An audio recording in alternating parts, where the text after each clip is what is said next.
I'm going to show you step by step how to go from this to this.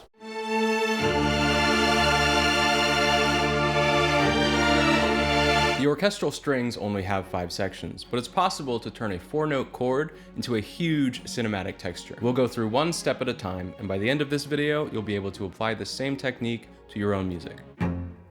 Hey guys, welcome back. If you're new here, my name is Ryan. I've written music for projects on Netflix and Disney, and this is where I talk about the craft of writing music. We're going to start with a melody and chords written in 4-part chorale style. If you don't know how to write in chorale style yet, don't worry. To start, just think of having your melody on top, your bass line on the bottom, and then 2 voices with your chord tones in the middle. There are other things like parallel octaves to think about, but that's not what this video is about, so we're not going to get into that here. For the example in this video, I'm going to use the first part of Anakin and Padme's theme from the Star Wars prequels by John Williams. Every unique line is called a voice, and it will help us know what we're talking about if we name them from top down: soprano, alto, tenor, and bass. The first thing you do is take your 4 voices and give them to the first 4 sections of the strings. Violin 1 takes the soprano line, violin 2 takes the alto, violas take the tenor, and cellos take the bass. This is a reliable way to start pretty much any string arrangement, and everything we do will build off of this.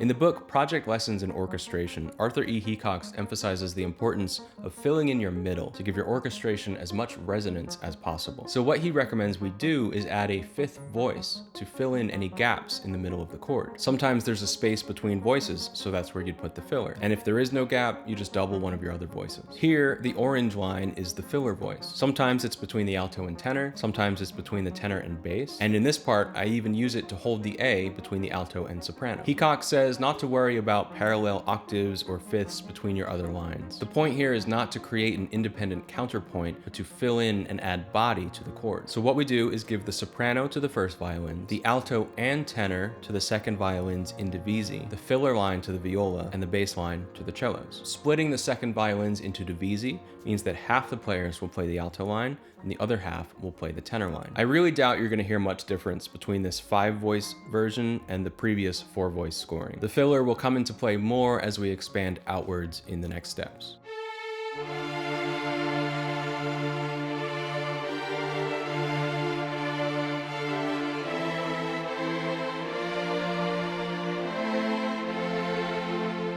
Next, we expand to 6 voices by doubling our bass line down an octave in the basses. This is a pretty common technique that you may already know, although that new filler line adds a bit of weight and support in the middle that keeps it from getting dragged down too much to the low end. Heacox scores this with violin 1 on the soprano, violin 2 divisi on the alto and filler line, viola divisi on the alto and tenor, cellos on the bass line, and the basses on that bass line down an octave. It's worth mentioning that every step of this process is its own legitimate way to score for strings. So for times when you don't need the full epic sound that we're building towards, any one of these middle steps can be a good scoring as well.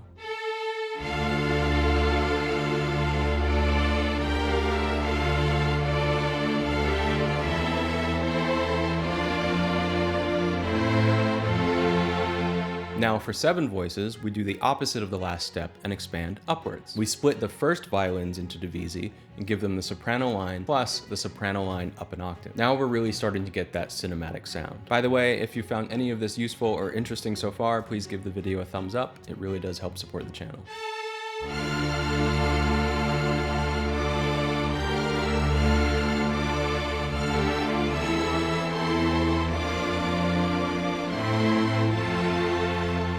To expand into 8 voices, we do something similar to the last step, but instead of just doubling the soprano up an octave, we're going to double the top 3 voices of the chord up an octave, so the alto and tenor are coming up with us. Keep both of your soprano lines in the first violins so that the whole section is consistently playing the melody. Then give your alto and tenor up an octave to your violin 2 in divisi, your alto and tenor at their regular pitch to the violas in divisi. Cello and bass still take the bass line in octaves.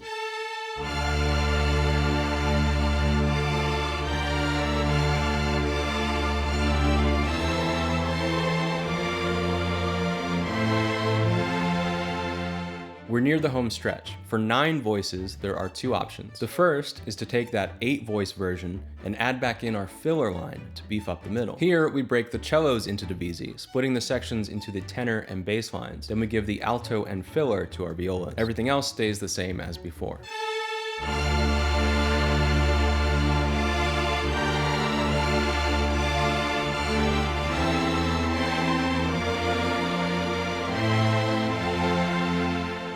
The second option, and the one that Heacox calls the fullest and most effective of our entire series, is to give the soprano line down an octave to the first half of the cello. So now we have our melody line in 3 different octaves, which gives it a really powerful sound. The lower melody takes over for our filler, and you might wonder why we didn't just use that as our filler in the first place. I think the reason, and you'll hear it when you listen to it, is that it really stands out, and in all of the previous version, the point of that filler was support in the harmony. If it was just the melody down an octave, we would hear it as the melody. So here's our final scoring in all its cinematic glory.